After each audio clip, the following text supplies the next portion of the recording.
What's up, Minnesota Vikings fan? Welcome to the Purple People Podcast. I am Kyle Smith, accompanied as always by my two awesome counterparts, Mr. Kyle West. Hey, how is it going? And the one and only Adam Carlson. What's happening, guys? We are here to talk about some Vikings football. Not as happy as last week, but we're here. We're going to do what we got to do. Yeah, this is one of those where we go, well, let's get this over with. Back to reality. Yeah. Number 268 called Case Closed. In case you guys missed out, there was a football game Sunday. It was not pretty. We're going to talk about that, but we decided to go with the popular topic there. I thought it was hilarious, so I wanted to hear a Case Keenum pun. Case Keenum was the starting quarterback this weekend against the Pittsburgh Steelers. But before we jump into all the game action, do some quick hits like we always do. Sam Bradford was named the NFC Offensive Player of the Week for Week 1 performance against the Saints. We talked about it last week on the show. We were very excited. Easily, not just as a Viking, but in his whole career, probably Sam Bradford's best game. It's pretty cool to see him get I think it was. I think it was his best performance. Oh, yeah. It was definitely stellar. I think it was the best one of his entire career. It's all downhill from here. Yeah, you had your glory game Week 1. Yeah. Too premature, and now look where we're at. We'll get to a Sam Bradford update later. Okay, no, we won't. It's right here in the notes. Kidding. It's like Vikings quarterback Sam Bradford is believed to have a bone bruise in his knee. Needs an injection, and I believe it's his left knee, correct? I'm not sure. I couldn't find it. I think I read left, but it's 50-50 there. But his status is considered day-to-day. I'm going to talk about that a little bit later once we talk about the Vikings-Steelers game. Mike Zimmer was pretty irritated having to keep talking about it, but if you guys didn't hear, like we said earlier, Case Keenum started on Sunday. After the Saints' victory, it was a Monday night game. Tuesday they had off. Wednesday, Thursday, and Friday, Sam did not practice. He was a game-time decision, and he did not play Sunday because of swelling in the knee that he has torn his ACL in twice and had surgery on. yeah. So we're still up in the air. We don't know if he's going to play this Sunday at home versus the Buccaneers, but fingers are crossed that he'll be all right and he can play and get back to the way he was in Week 1. I had read that there was so much scar tissue in his knees that they were having a hard time with the X-rays and the MRIs to look at things. Boy, that is not good. No, definitely it's not good.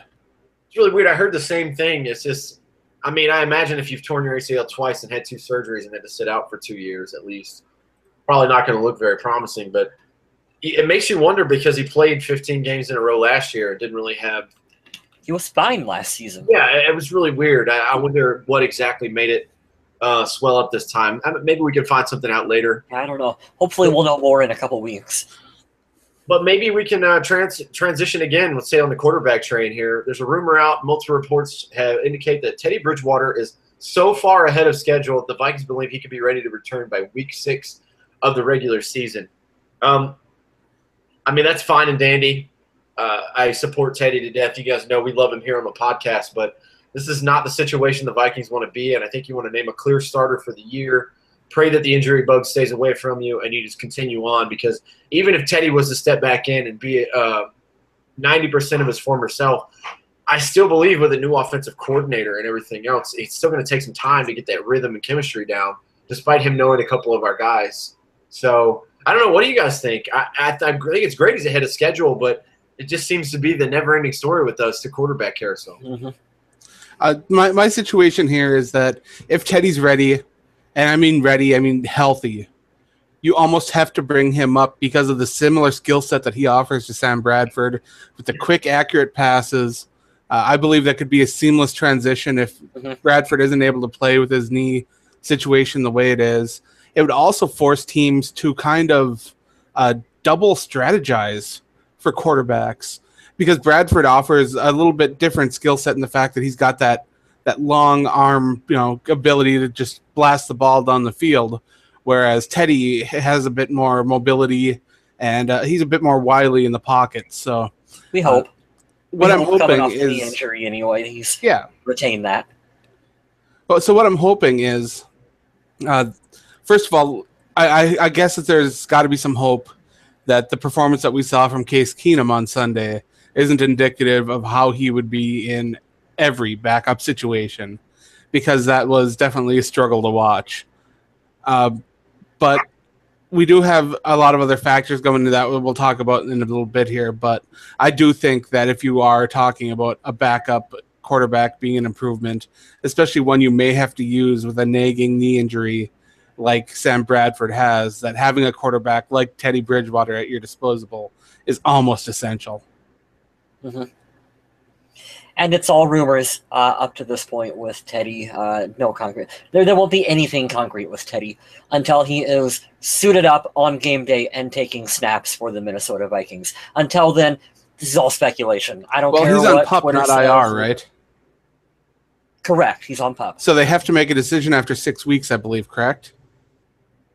Yeah, yes. That's my understanding, is they're going to have to make a decision on him. It sounds like probably now he could probably start practicing, but if you're not going to rush him like the Vikings have been kind of, taking it easy, letting him take his full time to recover, there's no need to rush him back, because God forbid we have him go down again and have to start this process all over. So that'll be interesting. I don't know how much based on the NFL rules he's actually allowed to work with the team, but maybe in a perfect world, like, hey, Sam Bradford is fine and he can start for the rest of the year. But after week 6, Teddy can come up and kind of be inactive QB3 for the team. That would give him an opportunity to do more physical work in practice, to where, he's here if we need him, but this is allowing him to be more – the Vikings are cursed. I see that in the chat. But it allows him to be more active with the team. But let's talk a little bit about the ramifications, too, if Teddy Bridgewater does get brought up to the main roster. Because this means that either Case Keenum or their new pet project, Kyle Slaughter, is going to have to be released. And they paid a little bit extra money to have Slaughter around to see what he's got. And a lot of people do think that he does have some potential to be a decent quarterback in the NFL.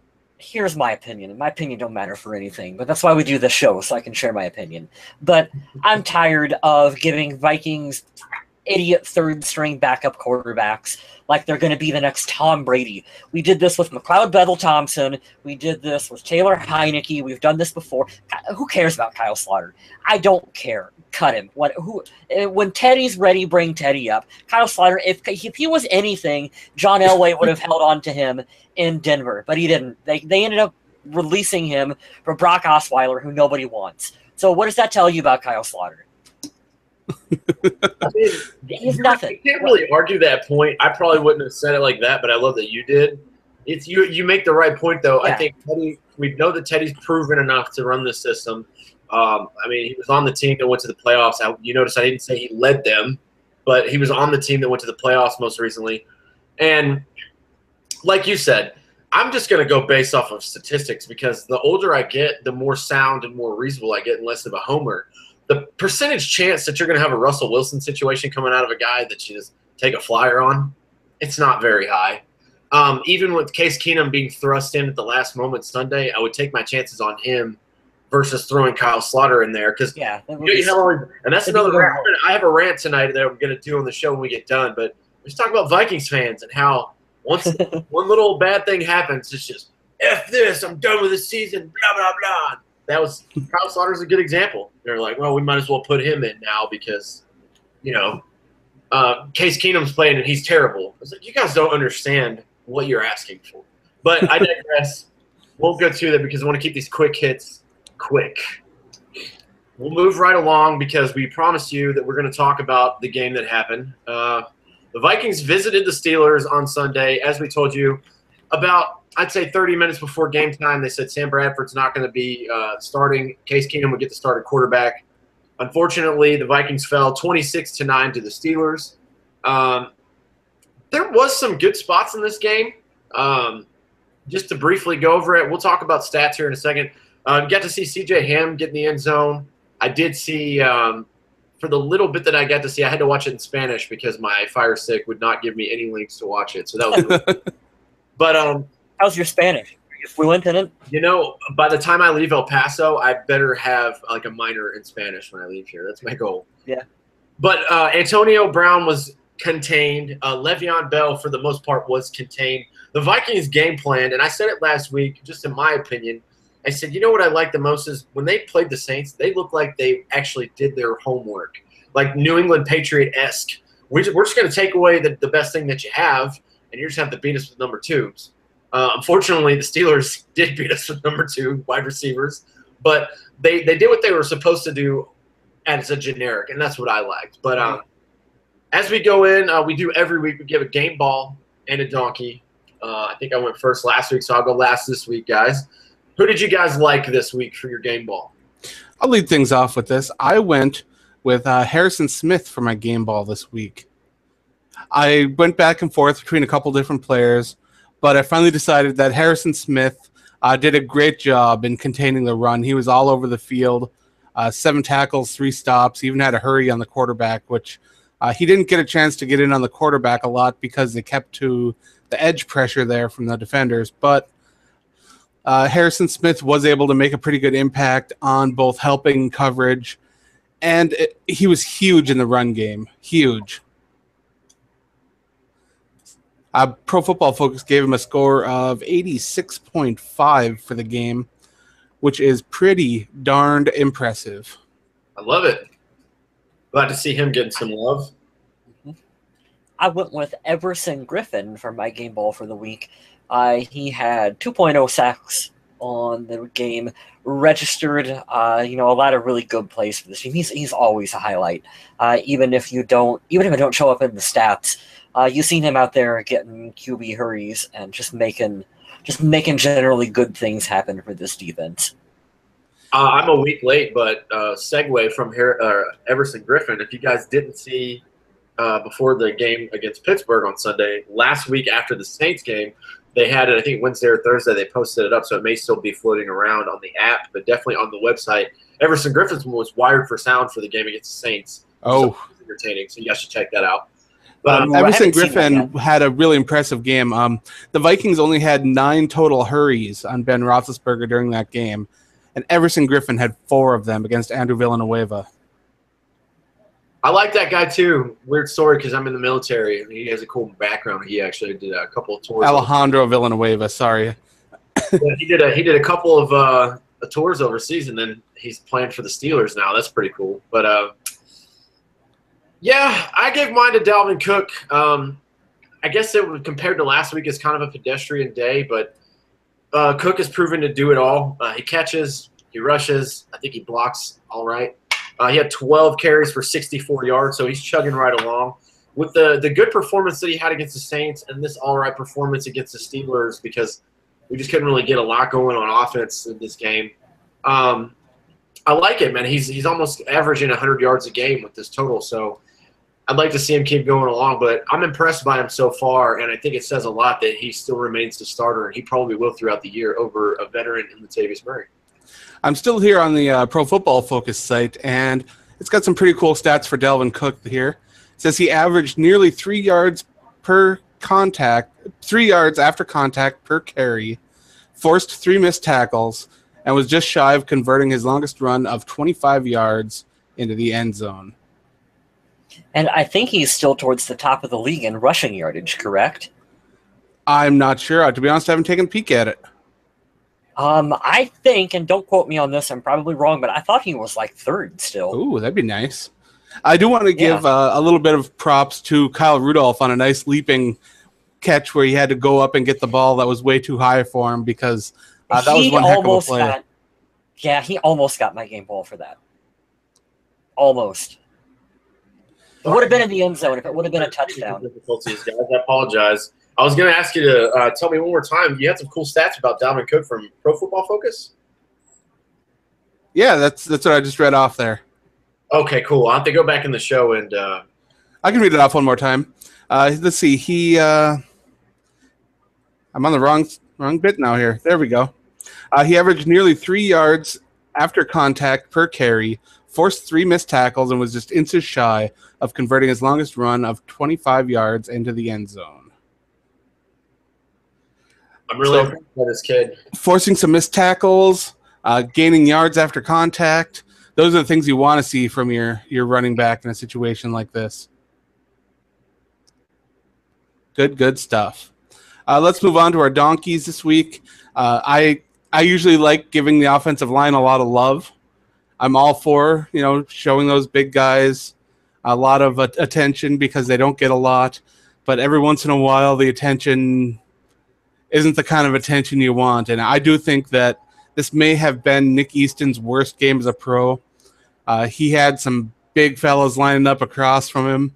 They were sending extra pressure from that left side of the offensive line, and it really made Nick Easton look bad.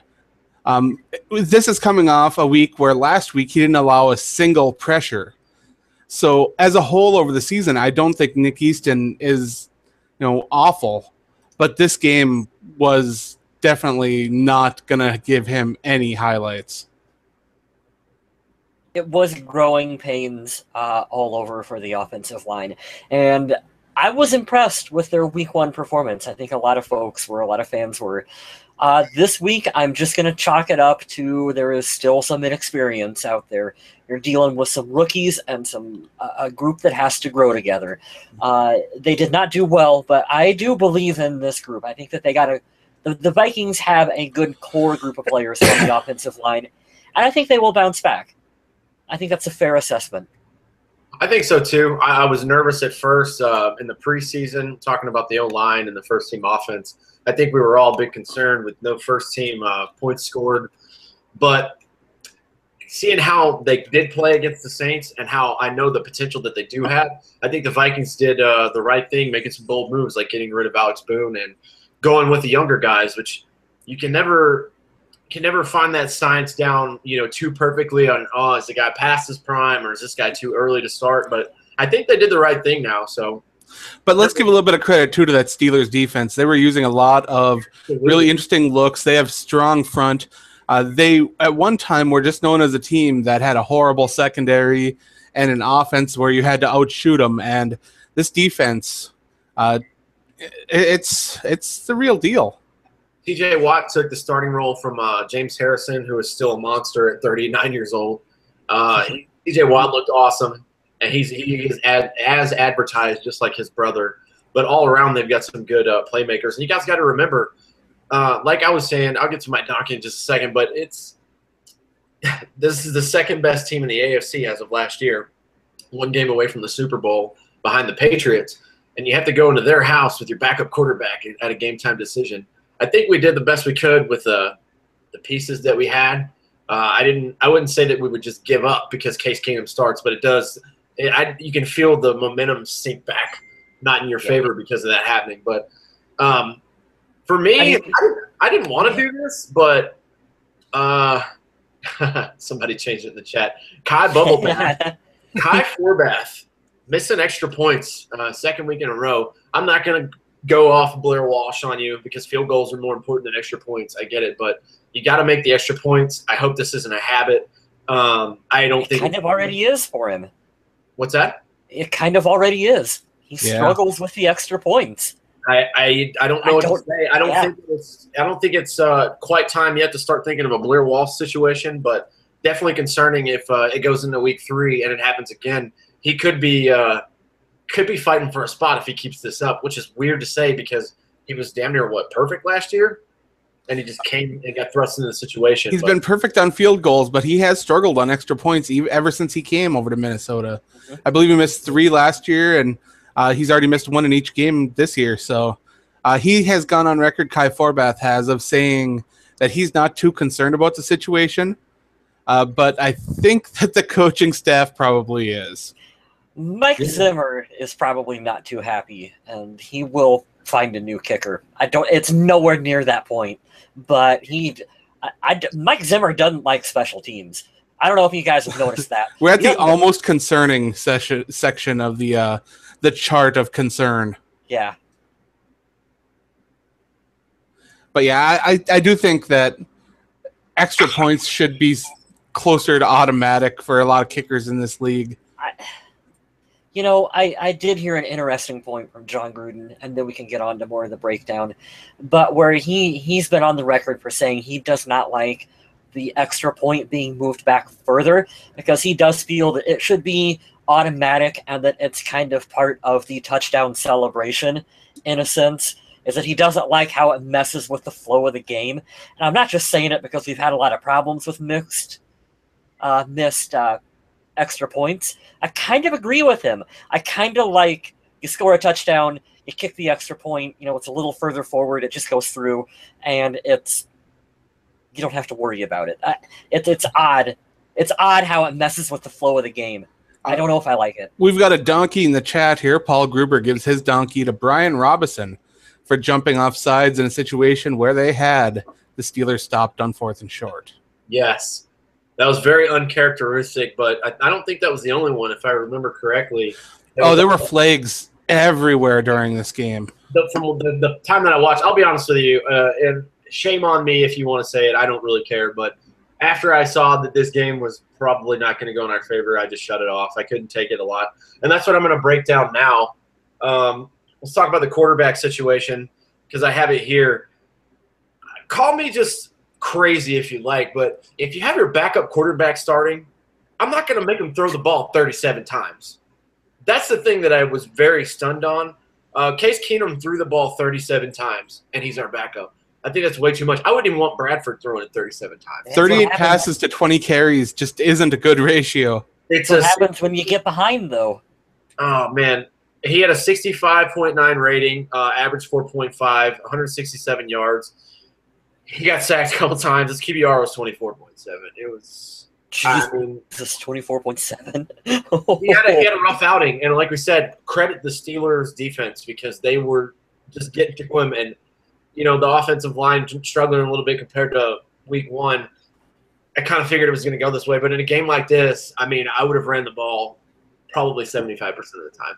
That's just me. I'm not a head coach, but there are your stats for Case Keenum. Right. Let's talk a second about Case Keenum too, because Vikings fans have been a little spoiled on watching Teddy Bridgewater and Sam Bradford, those high completion percentages that when a quarterback comes in and they go 20 for 37, it just seems like everything's being incomplete. So it might be a little bit of perception there as well. Everyone hates the high, well, they don't hate it, but everyone likes to make fun of the high completion percentage because, they're just small little checkdowns until you're not getting them. Right. It's going to be in my rant later. Vikings fans will literally bitch about anything. Like I said before in another show. That's not just Vikings fans. That's football fans in general. Win the Super Bowl this year in Minnesota, and Vikings fans would complain because it wasn't a blowout. Yeah. I don't understand it. You could be a New York Jet, Chicago Bear, or Cleveland Browns fan, or we could have Blake Bortles on this team. It can always be worse. Relax, guys. You got a great head coach and a good defense. You got great skill play. You got a great – God, we have so many good players on this team. But we can't talk about the passing unless we talk about Ryan Quigley's pass. Yes. Please break this down because I didn't see it, but he is definitely 0 for 1 in the stat board. So I don't understand why they went for this. In their own territory at the 40-ish yard line, they decided to go for a fake punt, and he passes it, and it is the worst. It's bad. It's not Jerick McKinnon bad, but it was bad. It was worse than Jerick McKinnon. No. Yeah, I think so. That was terrible. At least Quigley grounded it where nobody could get it. Oh, I want to give them the benefit of the doubt a little bit in being aggressive and saying that offense is struggling, you're trying to make something happen. How was that your go-to play? Remember, what was it, last season? We had that amazing special teams play with Adam Thielen. I think that we should veto this. We should call Mike Prefer and we should say, look, if you're going to run a trick play, whatever you did with Adam Thielen, use him, Cook, or Diggs. That's it. I don't want my punter throwing a pass. I don't want my running back throwing a pass. Okay, and let's talk about the design of this play for a second. Kyle Rudolph, he doesn't usually go out there on punting situations. So when the team sees Kyle Rudolph out there on the field, they got to be like, hey, what's that guy doing out here? That's exactly what the Steelers did. They're like, oh, I'm going to cover this guy. Terrible. Yeah, it was a bad situation all around.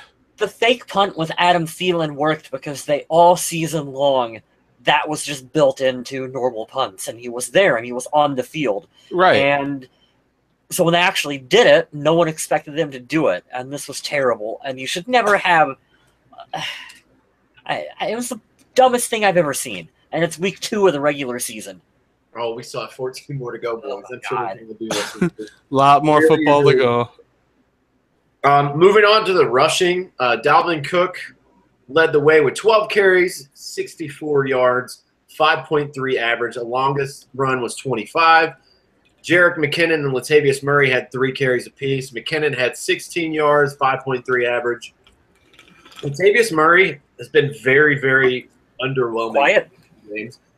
3 carries for 6 yards. Longest was a 4. Stephon Diggs had 1 rush for 4 yards, and CJ Ham 1 carry, 1 yard, but he got the touchdown. So I was very happy to see him. Whoa, Ham. Yes. Very happy to see him get in the end zone and get a little bit of recognition, because why not? Why not let the underdog get a little – let him have his day, you know? They're your rushing. Not only did the Vikings not have a wide receiver go over 100 yards, they didn't have one go over 50 in this game. Kyle Rudolph led the way, 4 catches, 45 yards on 6 targets. Adam Thielen, 6 targets, 5 catches, 44 yards. And when you have a wide receiver that's catching 5 of your 6 targets, you go to him more often. That's the way it should work in the NFL. Laquan Treadwell got a little more involved as well, catching 3 of his 6 targets for 33 yards. Stephon Diggs was force-fed a little bit with those 6 targets, and only ended up catching 2 of them because he was contained fairly well. Jarius Wright, 9 yards, 2 targets, 1 catch. Jerick McKinnon, 9 yards. Blake Bell, David Morgan, both were targeted, didn't haul anything in. Dalvin Cook had 2 catches for a net gain of nothing. Not good. Expect more from him than that. Already, he also dropped a screen where he could have had some pretty nice yardage. I'm using the ESPN app. We fumbled once. Adam Thielen lost a fumble. I didn't see this, so that's to read. Flip it over to the defensive side of the ball. Andrew Sendejo led the way with 10 total tackles. Anthony Barr, Eric Kendricks had 9. Harrison Smith and Xavier Rhodes had 5, along with Trey Waynes. We can go on and on. We can go down the list here. Everson Griffin, 4 total tackles, solo, 2 sacks. And, there's my favorite one. Quarterback hits. Everson Griffin with 2, Linval Joseph with 1, and Danielle Hunter with 1. It's a nice little stat. I thought Danielle Hunter would be a bigger deal so far this season. He's struggling to get to the quarterbacks as a starter, and I'm a little surprised by that. Hopefully he just takes a couple games to warm up. Maybe he'll get after old crab legs this Sunday. That'd be great. Another kind of something to mention is Ben Gedeon. Ben Gedeon was named a starter for the season, and he only played less than 20 snaps during this game defensively. But he seemed to meld right into the defense. Like, you couldn't pick apart something really positive about him, but you couldn't pick anything negative. And for me, for a rookie starting his second game that nobody really expected to walk in and be a starter, that's a pretty good thing. That's what we say at work. If you show up to a new place, or even if you're there for a while, hey, do a lot of people know your name? No? It's probably a good thing. Right? That's all right. I mean, of course, you'd like to see him jump off the stat line, or make a huge play for the SC top 10. But if he's not struggling and not being exposed, then hey, that's cool. I'm down with that. I agree. I mean, we learned TJ Clemmings a lot sooner than we wanted to, and not for good reasons. So, good analogy. Really good analogy. So, do you guys feel that this was kind of a flukish performance by Anthony Barr, or do you think these first 2 games of the season where he's played at a pretty high level, do you think that he is getting more acclimated and back to more the player he was during the previous seasons? I think he's back more to the player that he was. I think that maybe last year, I don't think that he took plays off necessarily. I do think that there was a little bit of adjustment for motivation. But I think also, I hate to use this excuse because I used to think it was cheap, but it's just like with Laquan Treadwell. Did he underwhelm last year? Absolutely. But there was a lot of talk about injuries too. I feel like Anthony Barr might have been nicked up a little more than we do. He was. So he was dealing with quite a few minor injuries that pile up. And like I said, we're just a Purple People podcast, guys. I'm not a doctor. I'm not an NFL head coach. I'm just a fan. But I follow a lot of these guys on social media and start picking things out, and you start seeing Stephon Diggs and Anthony Barrow are always a good follow. And I noticed that a lot in the offseason, doing a lot of high-intensity workouts, and just the recovery these guys have to go through. But he was doing a lot of recovery and taking care of himself. So maybe that helped him to get back to tip-top shape. I hope so, because I'm not going to lie to you. I know we've done this scale before, but for me, if I'm going to buy your jersey, I want you to be playing for this team for at least 5 more years. And Barr's been working hard, and if you remember right, he was working with that movement Miyagi. And maybe that's got something to do with that. That's right. A couple of players around the league were working with him. Yeah. So pretty good stuff there. I believe it was him and Everson Griffin, right? I think look at both of them. They're having solid years so far. And Miyagi might be a little extra busy here in the future if people catch on to him doing good stuff for teams. Makes me think of the time I was at the Brett Favre highlights. It's like, did you see Mr. Miyagi came over and talked to me? That's an awesome highlight. Let's talk about returns. Jerick McKinnon returned 2 kicks for 52 yards, and I am still in the camp where let's just take a knee every time. I'm in that camp. Just take that knee. Take that knee, please. We're making another decision. So we made the special teams play. And now for kickoffs, stop taking it back. Just take a knee. Right. Just take a knee. Marcus Sherrills had 1 punt return for 12 yards, and in those 12 yards, he set the Minnesota Vikings franchise record for most punt return yardages in a career. I mean, there's a discussion for a jersey to buy. The guy that we write off every single year, he's record. I'm going to get a Marcus Sherrills jersey. F it. He's a Minnesota guy, too. Why not? The other cool milestone from this game that we didn't mention was Everson Griffin's 2 sacks were his 50th and 51st sacks of his career, and that was his 50th start. Pretty cool numbers. That's a good average. So not too shabby there. Kai Forbath made his only field goal attempt from 42 yards out. Missed an extra point, which we discussed earlier. Ryan Quigley, 6 punts. That's way too many punts. 3 of them landed inside the 20, average of 44 yards. Not bad unless you wow, I thought Jordan Berry had better punting than that over on the Pittsburgh Steelers side. He only averaged 38.6 yards per punt. Yuck. That's gross. All these new names and faces and special teams. But the Pittsburgh Steelers came out, and their offense is absolutely amazing. They have so many weapons, whether it's Le'Veon Bell or their amazing wide receiver core that's just got so many fantastic guys. The thing to watch in this game, if you were just going to watch one thing, was whenever Antonio Brown was matched up against Xavier Rhodes. That's what you wanted to watch. And that matchup did not disappoint. Those two went at each other. And I don't want to say that Rhodes got the better of the situation because there was plenty of back and forth. Because let's face it, you're never going to completely stonewall Antonio Brown. He's too good. He is too good. But I do think that Rhodes stood his ground and did a fantastic job of holding him in check as much as possible. And that's what you want to see from your top caliber cornerback. Trey Waynes, on the other hand, I believe he got sidelined, and Mackenzie Alexander came in, and Mackenzie Alexander ended up being one of Pro Football Focus's best players from this game. So, and I know a lot of people give him a lot of flack because they don't think that he's a very good cornerback, but Mackenzie Alexander is coming into his own, guys. He really is. And I do believe that a lot of the people that are on the Trey Waynes is garbage, cut him bandwagon that I've been seeing lately, that's hogwash. Shut up. That's absolute trash. Shut up. Jesus, man. You get spoiled. That's what these fans do. I'm not going to do it yet. I'm about to go. You're thinking about it. I was about to go to my rant. I don't want to jump in and interrupt Adam anymore. It's hogwash, I tell you. There was a point. Hey, guys, there was a point where Xavier Rhodes people were saying he should be cut. I remember that. Yeah. Too many penalties, cut him. Yeah, he was too physical and too many penalties, and look where he's at now. You can't ask for something better than that. Like I said earlier, containment is the word. I don't want him to break a big play. I don't want him to burn Xavier. Just do your own. He's going to get his, but limit what he gets. And that's all you can ask. And that, hands down, he's the best wide receiver in the league. You can argue maybe Odell Beckham in a certain game. Julio Jones is certainly right next to him. but all-purpose, everything, all the way around. That's the best wide receiver in the NFL right now.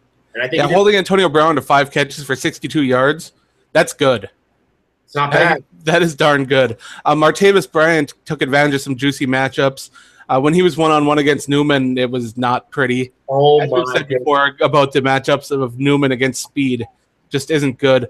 Eli Rogers also came out and had a good game. Jesse James provided some mismatches. The Steelers just have so many weapons. But what I wanted to touch on was Le'Veon Bell, 27 carries, 87 yards, 3.2 yards per carry. And I thought the Vikings did a pretty good job bottling him up. I think so. Like I said, keyword being containment. And it's so crazy how they've managed to land arguably the best running back, and in my opinion, the best wide receiver. And Roethlisberger is the perfect kind of quarterback to be able to deliver the ball to both of those guys. But you got to pick your poison. And, man, let's talk about Terrence Newman for a little bit. I don't think it's over anyone's head now to say this is probably his last year. Could we maybe see – do you think he'll even finish the year with us? I think he – Oh, yeah. I think he will, but oh, my goodness. When you were talking about Mackenzie Alexander earlier, I'm kind of hoping that it transitions to one of those guys now. And it's so weird being night and day from last year and how he was so highly touted. He was – oh, he's so old. He's beating Father Time. I think Father Time is beating him right now. It's crazy. A little bit. I'm not worried about him being out of position or not knowing the coverage. He's got all the smarts to know when to line up. He's getting physically beat, like Adam said, by younger, speedier talent, and that's tough to overcome. And we were talking about it earlier with McKenzie. When he's gone, it's going to be McKenzie, Trey Waynes, and Xavier Rhodes. Those are going to be your starting corners. You guys might as well get used to it. I like Waynes and Alexander. As I said before, both these guys coming into the season, they were going to take some lumps. Waynes got caught looking in the backfield too many times because the Steelers have an amazing play action and they can do so much that it's tough. And at times when you think you've got help behind you, you think you can let a player through. And if that person behind you bid on a play fake, they're out of position, it's going to be an absolute mess. Overall, I think given the situation and the circumstances, like I told some of my friends, I'm not angry about this game. I'm not angry about losing. I do think that if the roles were reversed and they came to Minnesota with their backup, we would have handled them like they handled us. There's no excuse and there's no, oh, well, you got to think about this. No, the Steelers outplayed us. Putting in perspective, the Vikings only allowing the Steelers to score 26 points, that's pretty good. The Steelers have such an explosive offense that they didn't score more than 7 points in any quarter. Wasn't a terrible, terrible day. Obviously, the loss is not what you want, but with all things considered, I didn't walk away from this game angry like I did some of the games like last year. We have Bradford. He's doing well, and we go into Chicago, and the one game of the year that Jay Cutler plays out of his mind, we just look like crap. It's not one of those games. I still see a lot of fight in the team, which is really good. I see a lot of younger guys like Dalvin Cook and Mackenzie Alexander stepping up when they need to step up. So you guys should look forward to it. For next week, it's going to be another great game. We're going to face another tough quarterback, and he had an extra week of rest going into the season. The Tampa Bay Buccaneers with Jameis Winston, Mike Evans, and now Deshaun Jackson. They also have a great tight end they drafted from Alabama. They've got a high-powered offense as well. They're coming to Minnesota. It's going to be at 1 Eastern on Fox Sunday. This is going to be a pretty good game. I'm actually really excited to watch this and see how they match up because not only the offense that I was mentioning, but correct me if I'm wrong, guys, but hasn't their defense been highly touted over the last couple of years? Absolutely. They have one of the best young linebacking groupings in the NFL. So much athleticism. It's amazing. It's going to be a good game. I'm really excited. I'm glad it's at home. Hopefully Bradford gets a start and he's feeling better. If not, I think the momentum for being at home will be well. Still feeling for the Tampa Bay Buccaneers. I want to give them a shout-out real quick because we're playing them. Thinking about all the teams down in Florida, there are 3 franchises down there. They didn't get to start the season off. I believe they were supposed to play Miami. Yeah. Poor Tampa Bay is going to have to play 16 straight games. You guys, if you don't understand the importance of the bye week and resting your body, I feel for this team. I'm sure they're very angry about that. I think the NFL totally mishandled that situation. Definitely could have moved that game somewhere else. The NFL wanted to move it, but the teams preferred to take the bye week 1. It's weird to me. I didn't know that. I thought that was on the league. I didn't know that was on the owners and the teams. I would not be happy if that was the Vikings and they chose to do that. But I'm a little nervous. I'm worried about the streak ending on Sunday. I did not choose to go to this game, but I'll be there. Don't be nervous, sir. Believe in the system. Trust the process. Mm-hmm. So I want to go on a rant. I've been saving this all night. I want to talk first an intro with Mike Zimmer talking to the media. If you guys ever need humor in your life, even after a loss, watch Mike Zimmer with the presser after the game. I hate Chris Tomlinson with a passion. I don't like to use the word hate. Chris Tomlinson, I hope you hear this. I hate you. You are awful. You should not have a job. And I don't know how much more clear our coach has to be like, shut up. Don't ask me questions. But, of course, he came right in asking about Sam Bradford. He's not going to give you that information. He's been there. This is his 4th season. Learn that your coach is not going to do that, or you're going to get Bill Belichick. You know how you get Randy Moss? Like, oh, and Moss on him. You're going to get Bill Belichick in the pressers if you ask stupid questions. So Mike Zimmer was very pissed. And it even came up later in the interview because of said person that's an idiot asking about Sam Bradford right off the bat. One of the female reporters asked and said, he seemed really irritated. He's like, no, you guys just keep asking about Bradford. He could be here next week. He could be here, 6 weeks from now. He's going to be fine. It's a non-surgical issue. He's going to be okay.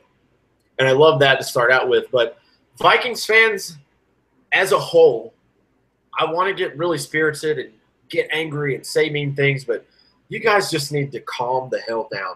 I don't know what it is. I guess it's the lack of us being around for so many years and not getting a Super Bowl win because – that's the first thing that comes to mind.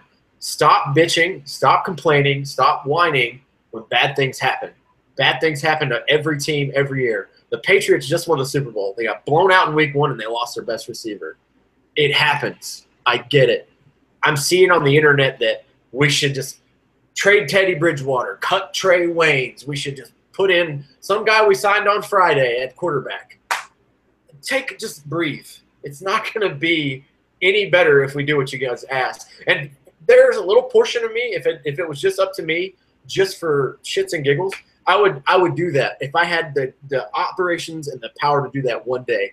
Kyle Slaughter is starting today for all Vikings fans because you're an idiot. I just can't. I keep seeing all the negativity on there. Like, you got to celebrate and take it. If you lose a game, cool. See what we did well and move on. Like Marcus Sherrills, probably my favorite thing of the week. We count that guy every year out, and he keeps making the team, and he keeps doing what he does. He's not going in the Hall of Fame, but he holds a Vikings franchise record. And the first thing I read is, we still lost. Well, no shit, we lost. I saw the score. It's just really frustrating, man. I'm glad we have a core here that even through a tough loss or weird circumstances like the quarterback carousel that we always seem to have, that cloud's always over us. Really glad that we have good listeners here because – the Vikings fans as a majority, oh, man, they sure do make my blood boil. Now, I do want to kind of piggyback on that a little bit because you're not saying that it's not okay to get frustrated with the team. That's plenty fine. And it's not, it's no problem that you have opinions. That's cool. But, jumping to such rash decisions of such minor things it's crazy. And that's the thing that I've wanted to say for a long time, just as an NFL and a national platform. A lot of people bitch about their quarterback. You got to realize how hard it is to play at Tom Brady, Drew Brees, Aaron Rodgers, Ben Roethlisberger levels. There are 32 professional teams. 4 of those guys that I named are elite. Maybe 5, depending on the opinion of who you think. Not many people can do this very well. It's the same at every other position. Cut Trey Waynes. All right, cool. Trey Waynes is a healthy scratch. Who's our last corner, like as a desperation emergency corner? Put him Marcus Sherrills. Marcus Sherrills. He's gonna be the number 1 corner day. He's gonna cover the number 1 receiver on whatever team we're playing. I really wish that this could happen because Vikings fans would just be like, I think it would be like Control-Alt-Delete in their brain and it would just restart. And they'd be like, I don't know what to do. Because you guys don't understand you got to look for the little subtle things too. A lot of guys say, even Colin Cowherd, as much as I love him some days and hate him the next, he's like, I think Minnesota has the best personnel in that division, but they don't have the quarterback that Green Bay does. I totally agree with that. I think we have the best personnel in our division. We have a very talented team. There's just one or two little pieces that we haven't nailed yet. But that's my rant. I won't keep going. You guys, keep it positive. And like Adam said, you can be frustrated. I'm frustrated too.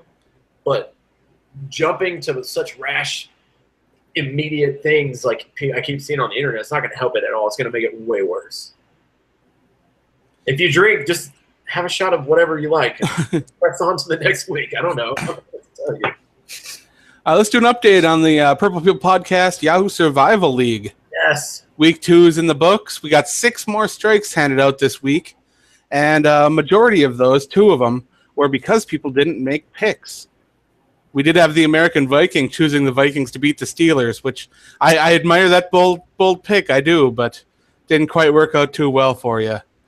Me Seeks and Destroys picked the Green Bay Packers to beat the Atlanta Falcons, which is a bold decision. Puff Puff Pass picked the Bengals to win. Ugh. And we got Brent Foster who chose the Chargers to win. Those were our strikes for the week. There's another one. There's another one right there, guys. Have you guys seen what happened to the Chargers the last 2 weeks? Philip Rivers is in my opinion, a first ballot Hall of Fame, or maybe not first, maybe second. He's a Hall of Fame quarterback. We'll leave it at that. He's a career loser, and he has the most games lost by 3 points or less. That poor guy. They lost again because of their kicker. I'm telling you guys, it can always be worse. What do you guys think was the most popular correct choice for the Survival League this week? Green Bay? No, because they lost. I don't know. The most popular correct pick was the Buffalo Bills, who beat the New York Jets. Oh, okay. Jets are terrible. I was about to say, yeah, that was week 1, huh? Because they lost to the Panthers this weekend, 9-3. That was a boring game. Yeah, that was week 1. Sorry, week 2. It looks like Oakland is the majority of the picks. Beat the New York Jets. Right now, the trend seems to be following whoever's playing the Jets, but you can't stick with that forever because any given Sunday things will happen, and it's hard for a team to go 0-16. Hey, the Cleveland Browns are favored on the road this weekend. Wow. Who do they play? That's something. Whoever is in the league right now, this is the week to pick the Browns. Do it. Be bold. Don't try to save teams for later, because that's what happens when you start picking teams like, the Chargers or the Bengals to try to get cute early on and get those strikes. It's not good. It's not a good sign. But so far, only 12 strikes have been handed out total. We have 3 teams that are in danger of being eliminated in week 3, which that happens sometimes, and that's okay. We have, I believe, 31 teams participating total, so this is going to go on all throughout the season, and I look forward to plenty of updates and plenty of fun with the Yahoo Survival League. How is our returning champion doing? So far, looking great. No strikes? No strikes. You guys, you got to take Craig down. Craig is the enemy this year. The 3 Peters chose Buffalo and Oakland in week 1 and 2. His picks are mirroring mine so far. Mm-hmm. Smart dude. I just don't want to pay that international shipping. Dang it. What a pain in the buttski. I have to promote our show real quick, so thank you guys. Kyle, do you have a 5 this week? Nah. Okay. Yeah, I already went on my rant. I just wanted to say shout out to these guys, man. These are the brains of the operation. For whatever reason, they picked me to be the face. I don't do any work. It's kind of like my old band. I just kind of show up and sing. I just show up and talk here. You're the face of the organization, man. Hey, I love this gig. I will do this as long as they will continue. And if for some reason they quit, I will try to attempt to do it by myself. And it probably won't be as good. But this is what we do here at the Purple People Podcast, right? We do survival leagues. We did it last year. Like I said, talk to Craig if you can get a hold of him. We give him some cool stuff, man. We're not going to throw out tons of money and everything like that, but he got cool prizes, and he wins every year, and it's free, all because he listens to the show, he tunes in, he's a regular listener. And then on the same note of that, with the guys that are in the YouTube chat now, you should subscribe to our YouTube channel. Really easy, youtube.com/Purple People Podcast. When we go live, it'll let you know on your phone or your email or whatever, so you can listen in as we go. The guys come in and they do the chat, and then you can interact with us live on the show as you would do on a bigger show on ESPN or Fox or whatever. So we really, really appreciate all you guys doing it. If you haven't done it yet, that's our push every week to check it out. So thank you to everyone who's participating. And yeah. We're at 419 subscribers now, so we gained a couple over the last week. We'll take it slowly but surely. Always good to see that going on. I do want to take a second to plug my other stuff here. I do write for the Viking Age, so if you have a chance, head on over there. I just posted up my rookie report where I took a look at each of the rookie performances from the week and said how I felt they did during the game. There are plenty of other great articles out there with information, news, rumors, whatever you are interested in for the Vikings. And if you are a passionate person who loves to write, feel free to turn your application and come write for the Viking Age. We'd love to have you. On the other side of that coin, Fear the Walking Dead is going on. The Walking Dead is returning pretty soon here, just over a month now. And I'd love it if you guys could download the Undead Walking app or check out Undead Walking. I've been doing some live shows like we do here on the Purple People podcast over there, talking about episodes of Fear the Walking Dead as well as some of the comic books. So if you're into zombies, come check us out. The YouTube account is Undead Talking. You'll see my face in some of the videos, which I know that you recognize this mug if you've been here checking out the podcast. So that's me. You guys got anything you want to plug before we take off? I've got nothing. I'm going to be working on some more music here. I've been kind of quiet on my music page, so when I have more, I usually plug the podcast here. I'll plug my my YouTube channel here soon. And Kyle does take requests, so let him know. I know you guys want to hear some Ricky Martin or something like that, which would be a lot of fun. I will do some Ricky Martin in the style of Alice in Chains. So, ooh, I'd like to hear that. That'd be fun. Yeah, actually, I would too. That sounds good. Maybe. I think it could work. I think it could work. So I have a southern twang, as you guys could probably pick out, but I love grunge and blues or some country. So that would be a nice twist. But as I said before, I will be at the game on Sunday. I've got my Fear the Walking Dead show that I'm doing on that night. So the podcast, again, will probably be holding over till Monday or Tuesday night, which we apologize for that because we always try to get it out as soon as possible. But it gets a little challenging for me when I've got, both things going on, or I'm going to the game or whatever's going on with me. So I apologize for that. But we will be having a show next week. We will be back to talk about the game against the Tampa Bay Buccaneers. And hopefully it'll be a positive show where we can all smile and have fun and party like it's 1999. Yes. That's what we're hoping. Well, on that note, I'd like to thank all you guys for tuning in. We really do appreciate it. Subscribe to us if you like. Head on over. Check us out on Facebook and Twitter. Check me out on the Viking Age and Undead Walking. And remember to stay classy, Minnesota.